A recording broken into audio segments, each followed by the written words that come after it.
د دنیا له سخت او له کړاوه ډک ژوند نه وروسته چې کله د الله تعالی نیک بندگان جنت ته داخل شي، نو د هغه ځای د نعمتونو په وجه به د دې دنیا ټولې سختۍ هېرې کړي.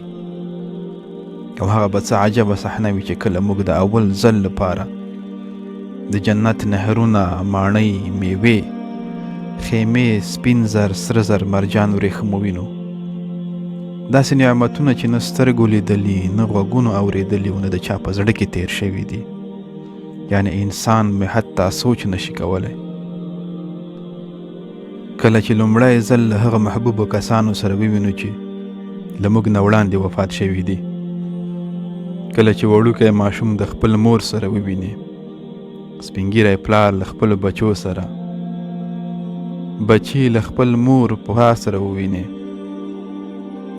کله چې په دنیا ناجوړ او بېوسه انسانان هلته جوړ او روغ وویني، کله چې هغه خلک په خندا وویني چې په دې دنیا کې یوه ورځ خوشحالي هم نه وي لیدلي، سپین ږیري ځوانان دنګ وویني، خپلو نږدې یارانو سره جنتونو کې وویني، مجلس ورسره وکړي او د دې دنیا د ژوند خاطرې ورسره شریکې کړي.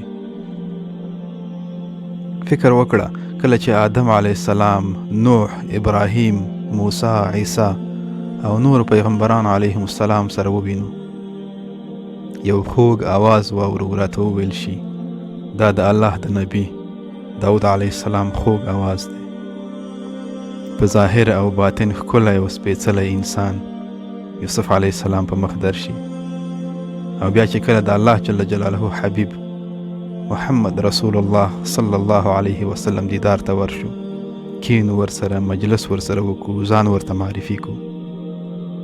جبرائیل، میکائیل او نور ملائکې په خپلو سترګو ووینو.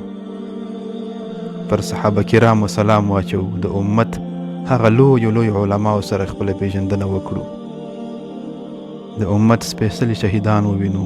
کله چې راته وویل شي دا ابوبکر دی، هغه را روان کسان عمر، عثمان او علي دي. له هغې ونې لاندې ناست خالد بن ولید دی. محمدي اذان مو تر غوږ شي، راته وویل شي دا بلال دی. د اصحاب کهف یاران وګورو، ذوالقرنین ووینو. له ابو هریره رضی الله عنه نه حدیث واورو، ابن عباس رضی الله عنه راته تفسیر ولولي. او بیا دا هر څه د انسان هیر شي چې کله خپل خالق، خپل رب الله جل جلاله ووینو.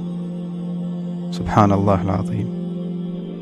هغه رب چې دنیا کې مو ورته هره ورځ 5 وخته سجدې کولې او د ژوند ټول نعمتونه یې راکړي وو، لکه د 14 سپوږمۍ چې هیڅ پرده به مو ترمنځ نه وي.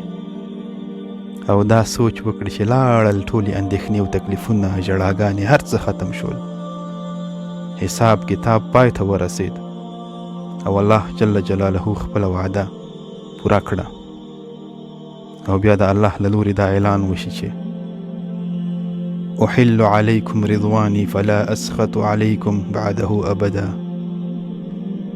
الله تعالی به وفرمایي زه له تاسې نه راضي یم، هیڅ کله به بیا درنه خفه نشم، هیڅ کله.